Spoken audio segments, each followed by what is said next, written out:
अखण्डमण्डलाकारं व्याप्तं येन चराचरं तत्पदं दर्शितं येन तस्मै श्रीगुरवे नमः। वराहपीडं नटवरवपुः वराहपीडं नटवरवपुः कर्णयो कर्णिकारं बिभ्रदवासः कनककपिशं वैजयन्तीं च मालां रन्ध्रान् वेणोरधरसुधया पूरयन् गोपवृन्दैर्वृन्दारण्यं सुभद्रमणं प्राविशद्गीतकीर्तिः। श्रीराम राम रघुनन्दन राम राम, श्रीराम राम भरताग्रज राम राम, श्रीराम राम रणकरकस राम राम, श्रीराम राम शरणं भव राम राम। माता रामो मत्पिता रामचन्द्रः, स्वामी रामो मत्सखा रामचन्द्रः, सर्वस्वं मे रामचन्द्रो दयालुर्नान्यं जाने नैव जाने न जाने।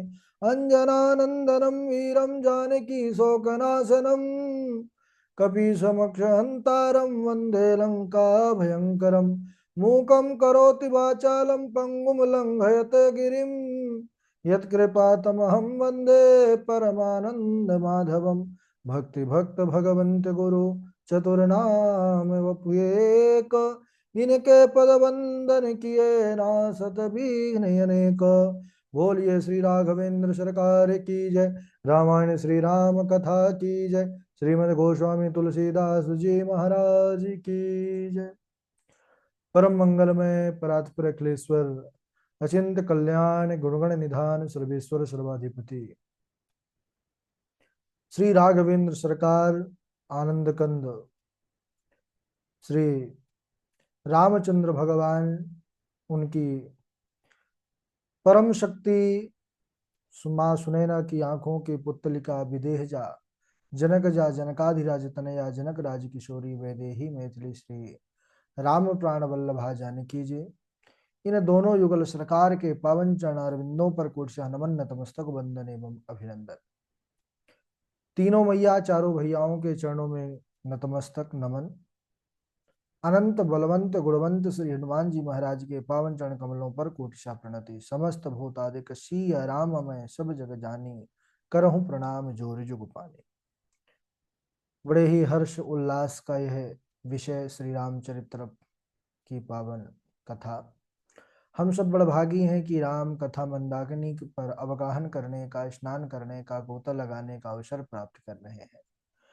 बड़े ही सुंदर चरित्र पर बने हुए हैं। कल के दिवस पर चर्चा चल रही थी कि सारे अयोध्यावासी, सारे मंत्रीगण, सारी प्रजा यही चाहती है कि अब राघव को राजा हुआ बनता हुआ हम देखें। अब हमारे जो राजा हों वह रामचंद्र हों।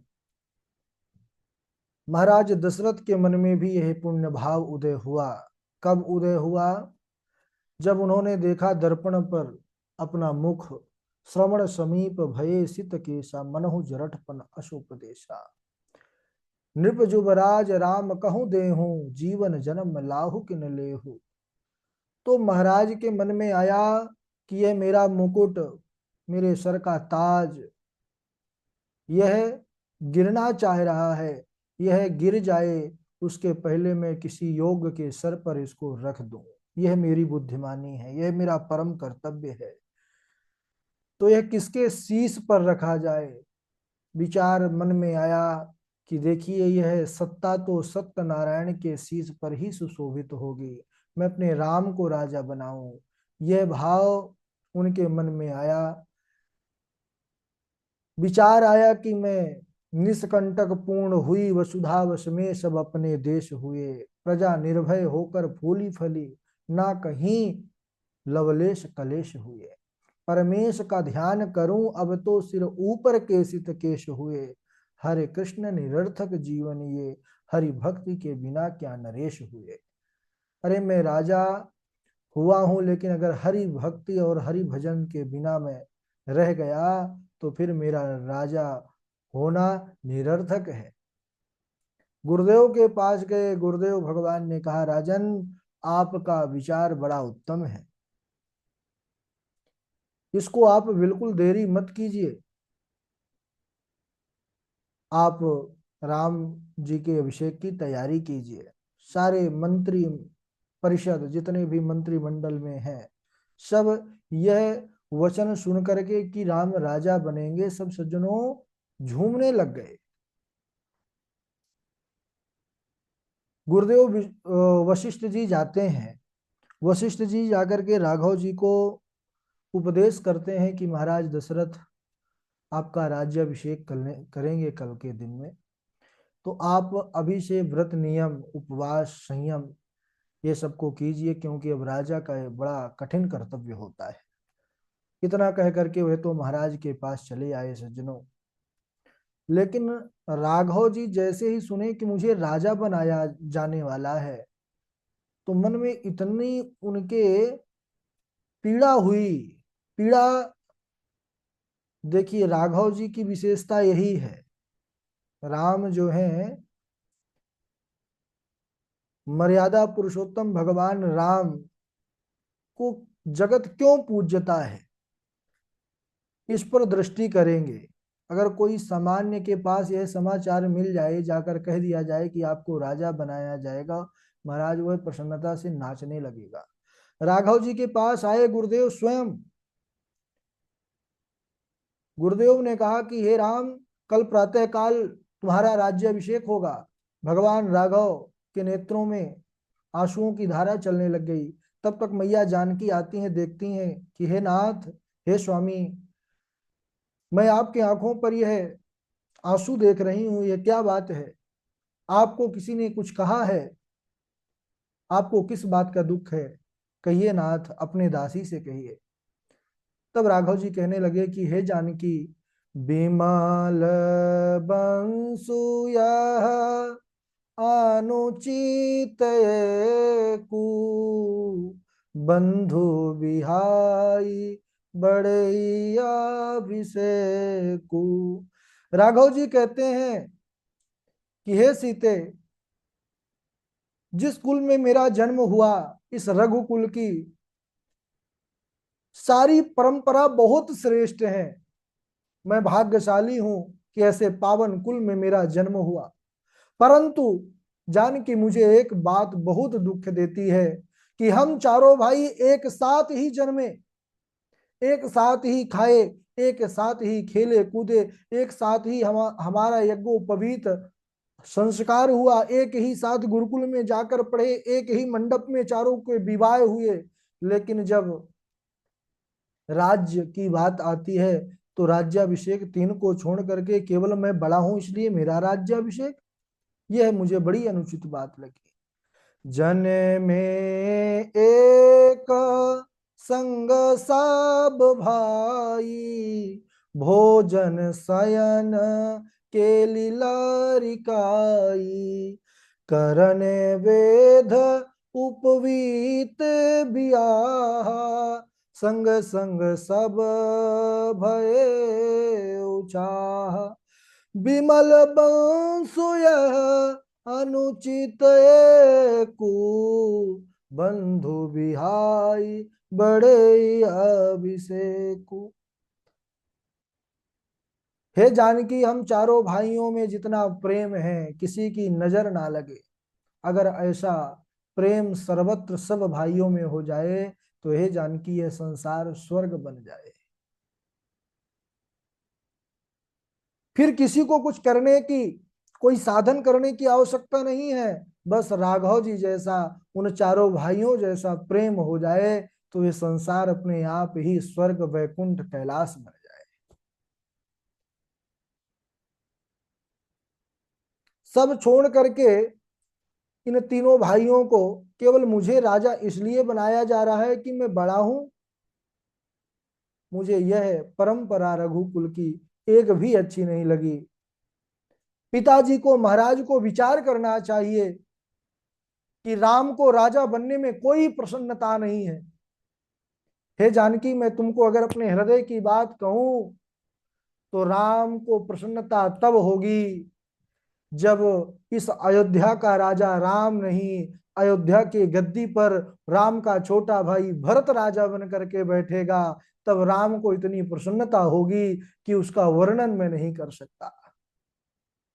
ऐसे हैं मेरे राम, धन्य है राघव, धन्य है आपका ऐसा उदार चरित्र। ऐसे ही स्वभाव से राघव जी समस्त विश्व को अपनी ओर खींच लेते हैं, आकृष्ट कर लेते हैं। ध्यान दीजिएगा सज्जनों, यह है त्रेता के भाइयों का प्रेम। और आज के कलयुग के भाई, त्रेता के भाई दुख हो रहा है कि राज मुझे मिल रहा है, हृदय में बड़ी वेदना पीड़ा है। और कलयुग के भाई महाराज आपस में ही मुकदमा लड़ते हैं, आपस में ही लड़ाई चल रही है ना। सुंदर अनुष्ठान कराएंगे, सब बड़े बड़े आयोजन हो जाएंगे, रामचरितमानस जिन भाइयों का ऐसा उत्तम चरित्र है वह रामायण का पाठ भी करवाएंगे, पूरा नगर आएगा भोजन पाने। लेकिन बगल में जो उसका भाई है वह नहीं आएगा, उसके घर से कोई सदस्य नहीं आएगा। यह कितनी बड़ी दुर्भाग्य की बात है। तो हम सबको ये रामचरित्र पढ़ करके, सीख करके, सुन करके यह शिक्षा लेना है कि यह स्वभाव भी हमको अपने आप में लाना है कि किस प्रकार भाई और भाई में प्रेम होना चाहिए, कैसे समाज के प्रति हमारा उत्तरदायित्व होना चाहिए। यह रामचरित्र हर पल हमको यह उपदेश भी करती है। लोगों में, अयोध्या के जन जन में, बच्चे बच्चे के अंदर इतना उत्साह है कि कल राम जी को राजा बनते हुए देखेंगे सज्जनों। लेकिन इधर देवता लोग अलग ही षड्यंत्र कर रहे हैं। देवता बड़े कुचाली हैं, कुचाली शब्द का प्रयोग बाबा तुलसीदास जी ने यहाँ पर किया है। क्यों? देवता जैसे स्वर्ग पर जिनको अधिकार मिला उनको कुचाली बोल दिया बाबा जी ने? बोले हाँ, क्योंकि यह स्वर्ग भले पहुंच गए पुण्यों के कारण, लेकिन अभी भी इनकी जो बुद्धि है वह अभी निर्मल और उत्तम नहीं है। क्यों? क्योंकि यह विघ्न पैदा करने में लगे हुए हैं। माता सरस्वती को सभी देवताओं ने स्तवन किया है, बुलाया है और उनसे प्रार्थना किया है कि हे देवी आप कुछ ऐसा करो माया कि राम जी जो अभिषेक, जो राजा बनने वाले हैं वो राजा न बन करके वन में चले जाए। सारद बोली विनय सुर करही, बारही बार पाए लय परही। शारद, शारदा सरस्वती को बार बार प्रणाम कर रहे हैं देवता, बार बार चरण वंदना कर रहे हैं कि देवी इतना काम कर दो कि राम का राज्य अभिषेक ना हो, वह वन को जाएं तभी कल्याण है। माता सरस्वती ने जोर से डांट लगाई है, फटकार लगाई है देवताओं को कि अरे देवताओं, तुम रहते स्वर्ग में हो, तुम्हारी इस प्रकार की बुद्धि है। ऊंच निवासु नीच कर तूती, अदेखी न सखही पराई विभूति। ऊंचे लोगों का यही दोष होता है सज्जनों, अहंकारी अभिमानी जो होते हैं ना, इन व्यक्तियों में यही दोष होता है। क्या? देख न सकहीं पराई विभूति, दूसरों को वह सुख देख करके, सुखी देख करके कभी प्रसन्न नहीं होते। दूसरों का वैभव उनको अच्छा नहीं लगता। दूसरों का वैभव, दूसरों की प्रसन्नता ही उनके जीवन के स्वयं निजी जीवन में दुख का कारण घर कर लेती है।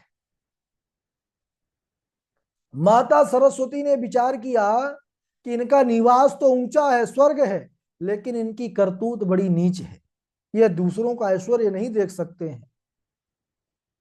सज्जनों, समाज में भी, संसार की भी यही समय दशा है। आज का व्यक्ति अपने दुख से, निजी दुखों से इतना दुखी नहीं है जितना दूसरों के सुख से दुखी है। और इस बीमारी का, दुनिया के स्वयं के दुख, अगर शारीरिक कष्ट है उसका कोई उपचार हो सकता है, निदान हो सकता है रोग का, लेकिन इस रोग का कोई संसार में इलाज नहीं है। तो हम सबको, हम मनुष्य होने के कारण अपने अंदर मनुष्यता लाएं, और दूसरों के दुख में दुखी होना, दूसरों के सुख में सुखी होना ही मनुष्यता है। इधर बार बार देवताओं के द्वारा प्रेरित अनुनय विनय करने किए जाने पर माता सरस्वती ने भी मन में विचार किया कि अगर राघव जी, राम जी के वन में जाने से ही संसार का कल्याण हो रहा है, सर्वे भवन्तु सुखिनः, तो सारा जगत सुखी हो जाएगा उनके वन जाने से, तो मैं जरूर जाकर के जो मुझसे बनेगा मैं करूंगी। फिर मन में विचार आया कि चतुर कवि राम जी के वनवास के चरित्रों का वर्णन करने के लिए मेरी कामना करेंगे। ऐसा विचार कर हृदय से सरस्वती जी हर्षित होकर के दशरथ जी की नगरी अयोध्या पर पहुंच गए। सरस्वती जी का आगमन अयोध्या की पावन धरा पर हो चुका है, लेकिन बाबा जी उनका आना किस प्रकार लिखते हैं सज्जनों। जनुग्रह दशा दुसह दुखदाई, मानो भयंकर दुख देने वाली कोई भयंकर ग्रह दशा अयोध्या पर आ गई हो। सरस्वती का आना ऐसा है अयोध्या पर। क्यों? क्योंकि अभी थोड़ी देर से वह प्रकट हो जाएगा। सरस्वती जी अयोध्या में आकर के विचरण कर रही हैं, चारों तरफ घूम घूम करके देख रही है कि मैं किसकी मति खराब कर दूं, किसकी बुद्धि भ्रष्ट कर दूं। कोई दिखा नहीं। क्यों? माता सरस्वती विचार कर रही हैं कि यह जानकी जी निवास करती हैं इस अयोध्या पर, और मैं उस अयोध्या पर आई हूं जहां पर जानकी जी अपनी कृपा दृष्टि सब पर डाल करके रखी हैं, और जहां जानकी जी की कृपा है वहां पर किसी की बुद्धि बिगाड़ा नहीं जा सकता। अरे जनक सुता जग जननी जाने की, अतिशय प्रिय करुणा निधान की, ताके जुग पद कमल मनाओ, अजासु कृपा निर्मल मति पाओ। तो जहां जानकी जी बैठी हैं, जिनकी कृपा को प्राप्त कर सब निर्मल मति को प्राप्त कर लेते हैं, मैं उनकी बुद्धि किस प्रकार बिगाड़ दूं, यह माता सरस्वती विचार कर रही। भाई, जिनका जन्म इस अयोध्या की पवित्र मिट्टी पर हुआ है, जिन्होंने इस अयोध्या के पवित्र सरयू जी के अमृत के समान जल का पान किया है, मैं उसकी नहीं बुद्धि नहीं बिगाड़ सकती। तो मैं किसकी बुद्धि बिगाड़ूं? जो अयोध्या का ना हो, अयोध्या के बाहर का हो। तभी सरस्वती माता की बुद्धि पड़ी मंथरा पर। मंथरा कौन है? नाम मंथरा मंदमती, चेरी कैकेयी केरी, अजस पिटारी ताही करी गई गिरावमति फेरी। मंथरा को देखा है माता सरस्वती, क्योंकि यही बाहर से आई है। कौन है? कैकेयी मैया की दासी का नाम है मंथरा, और यह दहेज के साथ आई थी। तो उसकी ही बुद्धि पलट करके माता सरस्वती चली गई। भाव यह है कि अयोध्या में राम का जो विरोध करने वाला था कोई नहीं था, केवल मंथरा ही थी। मंथरा मंदमती, कुब्जा थी, वह टेढ़ी भी थी, और उसका जो है स्तर भी नीच था, दासी थी। दूसरा कोई नहीं था। मंदमती होने के कारण उसकी बुद्धि शीघ्र ही सरस्वती देवी ने फेर दिया। क्योंकि अगर कोई दिव्य बुद्धि होगा तो उसकी बुद्धि थोड़ी फिरेगी। बुद्धि किसकी फेरी जा सकती है भाई? आप ही विचार करो। कोई मंद बुद्धि होता है ना। घर परिवार में हमारे कई सदस्य रहते हैं, लेकिन जो थोड़ा सा कम बुद्धि वाला हुआ, तो अगल बगल के जो पड़ोसी होते हैं, है ना, निवासी, वह उनके कान भर करके और आपस में ही हमारा विरोध करवा देते हैं उनसे। तो जो बुद्धिमान होता है वो समझ जाता है और उससे वह कहते भी नहीं है, लेकिन जो थोड़ा सा कमजोर बुद्धि का होता है उसी को ही पकड़ लेते हैं। देवी ने भी देखा, यहाँ तो सब समझदार हैं, दिव्य बुद्धि वाले हैं, लेकिन मंथरा कोई पकड़े, यही मंद बुद्धि है, पकड़ लो, और उसी पर पूरा प्रभाव सरस्वती माता ने डाल दिया। और याद रखिएगा, हम सब सोचते हैं कि अरे मंथरा क्या है, मंथरा तो दासी है, साधारण है, लेकिन उसको साधारण समझने की भूल मत करिएगा। अगर रामचरित्र मानस का कोई सबसे तगड़ा पात्र है, मजबूत पात्र है, सशक्त पात्र है, वह है मंथरा। अब विचार आया कि कैसे मंथरा कैसे पात्र है जहां पर ऐसे ऐसे वीर। तो भाव यह है कि अयोध्या जैसे विशाल राज्य को समाप्त कर दिया जिसने, महाराज दशरथ को मरने के लिए मजबूर कर दिया जिसने, महारानियों को विधवा बना करके रख दिया जिसने, और भगवान को अयोध्या के सुंदर बड़े भवनों से निकाल करके वन में जिसने भेज दिया, माता कैकेयी को कनक भवन से निकाल करके कोप भवन में डाल दिया, जिसने अयोध्या वासियों को जो निरंतर सुख के आंसू निकालते थे उनको खून के आंसू निकलवा दिया, वह महान मंथरा कोई साधारण हो सकती है क्या? और तो और राम जी के 14 वर्ष जाने पर भी वह उसी अयोध्या पर रही, और 14 वर्ष लौट करके आए, राम राज्य हुआ, तब भी वह मंथरा रही, उसका किसी ने कुछ नहीं बिगाड़ पाया। तो यह सज्जनों मंथरा है कौन? यह मंथरा है दहेज का समान। दहेज भी दो प्रकार का होता है, ध्यान दीजिएगा। दहेज शब्द मानस में भी आया है, अन्य पुराणों में भी आया है। पर्वतराज ने भी अपनी पुत्री का विवाह किया भगवान शिव के साथ, हिमाचल जी ने खूब सा दहेज दिया, वर्णन आया है। माता जानकी को भी महाराज जनक ने खूब जो है दहेज दिया। लेकिन दहेज दो प्रकार का है। एक वह दहेज जो उत्तम वाला दहेज है, वह कन्या का पिता स्वेच्छा से देता है, दान। और लेकिन आजकल जो एक बुराई के रूप में एक बहुत विराट और विनाशकारी जिसने अपना स्वरूप धारण कर लिया है, वह दहेज बड़ा निंदनीय है। कैसा दहेज? कि जिसका बेटा जितने ऊंचे पद पर है उसकी उतनी ऊंची बोली लगाई जा रही है, कन्या के पिता से उतना डिमांड किया जाता है। तो ये सबसे बड़ी समाज की बुराई है। क्यों? क्योंकि पहले समधि बनते थे, सम यानी बराबर, धी यानी बुद्धि, जिसकी बराबर बुद्धि हो, जिसके आपस में विचार मिले, है ना, तो वैसे ही वो लोग रिश्ता कर लेते थे, बन जाते थे समधि। अब तो समधि कैसे बनते हैं? धी यानी बुद्धि मिले चाहे न मिले, विचार मिले चाहे न मिले, सौदा मिल जाना चाहिए, सौदा पड़ जाना चाहिए, बन गए समधि।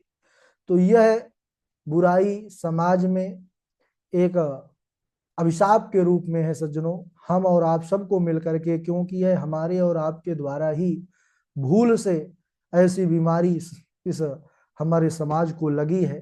तो बीमारी का इलाज भी होता है, निदान भी होता है, तो हम सबको करना चाहिए। और एक बात यह भी ध्यान रखें कि जब यह सब नहीं होता था, मांग नहीं होती थी, दहेज का इतना बड़ा ये बीमारी नहीं था, तब का पहले का जो वैवाहिक जीवन था बड़ा खुशहाल था, बड़ा प्रसन्नता से गुजरता था। लेकिन अब आप तो सब देख ही रहे हैं, बताने की आवश्यकता नहीं है, समाज में आप भी हैं। तो सबसे ज्यादा क्लेश अब हो रहा है घर घर में। तो इसको दूर करने के लिए केवल यह राम जी के आदर्श चरित्रों को जीवन में धारण करना होगा, और ऐसी बुराइयों को समाज से निकाल करके फेंकना होगा। और यह मंथरा नाम है कुसंग का।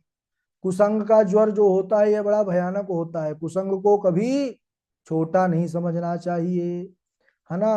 कोई कोई कहता है ना, अपने आपस में ही बैठते कहते हैं कि अरे महाराज, वैसे हमारी आदत नहीं है, अगर बैठ गए तो कभी कभार त्योहार में ले लिए, कुछ तो ले लिए, लेकिन वह कुछ ले लेना उसको, वो है तो कुसंग ही।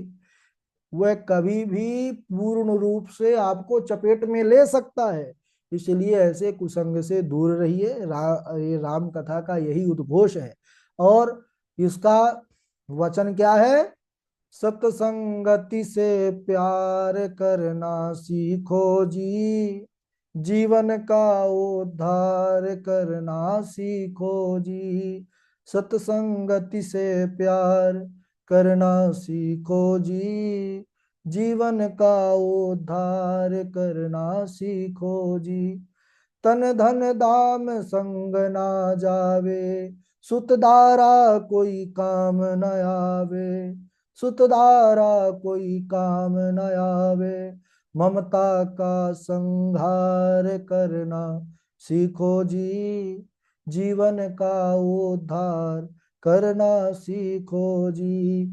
सत्संगति से प्यार करना सीखो जी, जीवन का उद्धार करना सीखो जी। बोलिए राघवेंद्र सरकार की जय। अब इस प्रकार मंथरा की बुद्धि बिगाड़ दिया है। माता सरस्वती ने मंथरा कैकेयी के पास गई है और कैकेयी से इस प्रकार वह अपने जाल पर फंसा करके कैकेयी की मति को फेरती है कि वह कैकेयी माँ जो है, माँ से जो है वह बड़ी विकराल बन जाती है और राम को 14 वर्ष का वनवास, भरत को राज्य किस प्रकार मांगती हैं और फिर कैसा अयोध्या का स्वरूप होता है। महाराज दशरथ के प्राण किस प्रकार वन के जाते साथ ही उनको उन्होंने अपने प्राणों को भी त्याग दिया, वह बड़ी करुण कथा है। आगे हम लोग सुनेंगे। अभी यहीं तक बारी बारी से चौपाइयों को सुनाएंगे आप लोग। क्रमशः हमारे विशाल जी हैं, विशाल जी के बाद चमन लाल जी हैं और वाजपेयी जी हैं, वाजपेयी जी के बाद रसिका जी हैं, रसिका जी के बाद श्रेया दीक्षित जी हैं, पूर्वी किशोरी हैं, पूर्वी जी के बाद पावनी जी हैं, सुस्मिता जी हैं, नियति जी हैं, नैना किशोरी जी हैं, शाम्भवी हैं, नेहा पाठक जी हैं। चलिए प्रारंभ करिए। प्रणाम गुरुदेव। एक समय सब सहित समाजा, राज सभा रघुराजु बिराजा। राय सुभाय मुकुर कर लीना, बदनु बिलो की मुकुट सम कीना।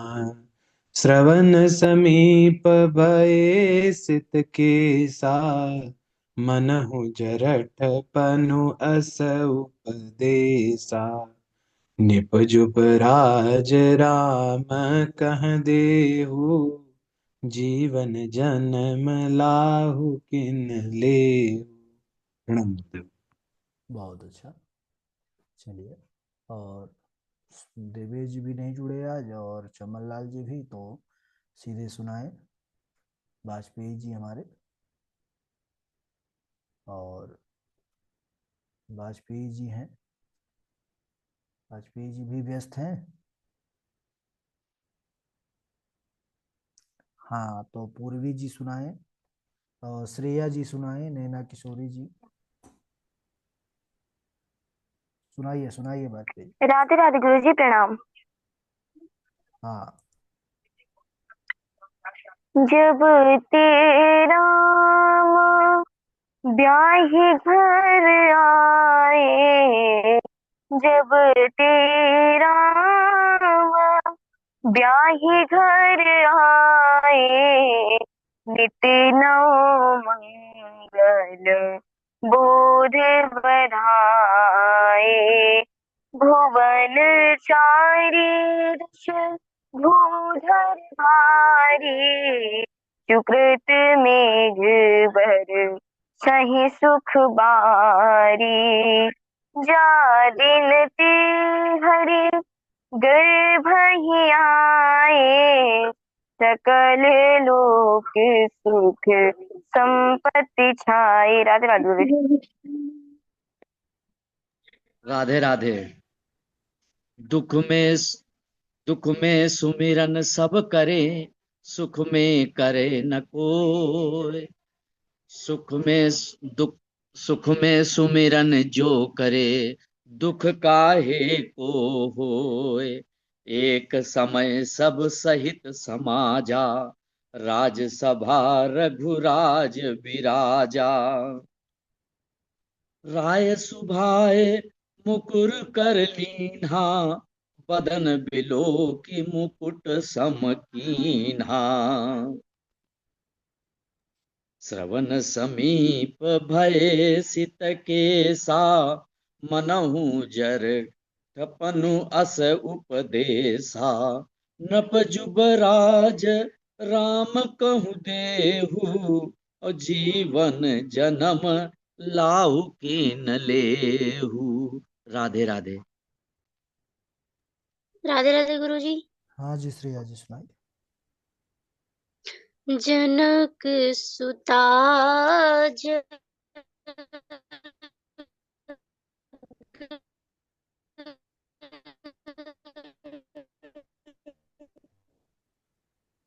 जननी ताकी जुग पद कमल मनावहु जाशु कृपा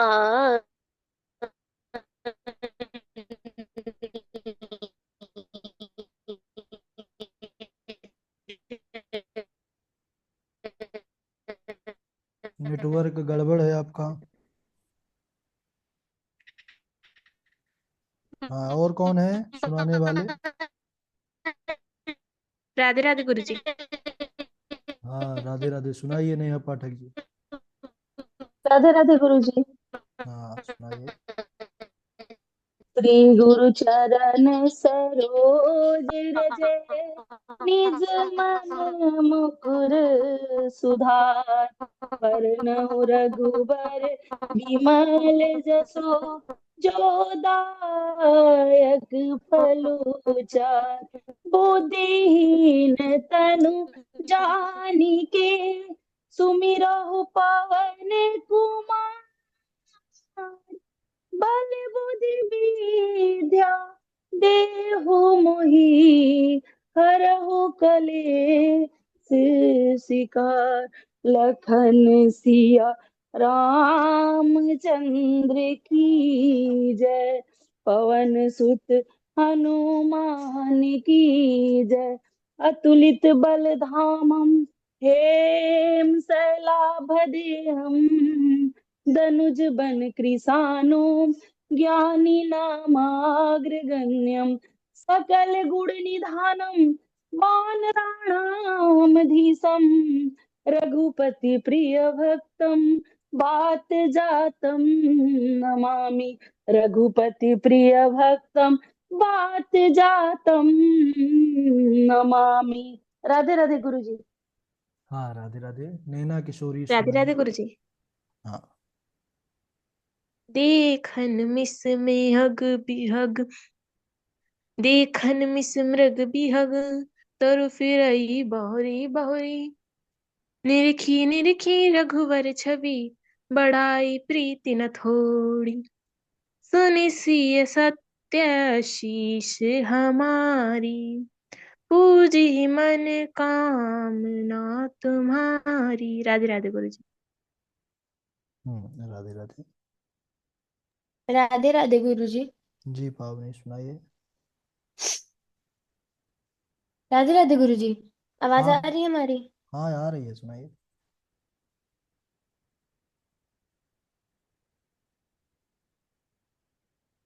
जी गुरु जी। राधे राधे। दुख में सुमिरन सब करें सुख में करे न कोई और जो सुख में सुम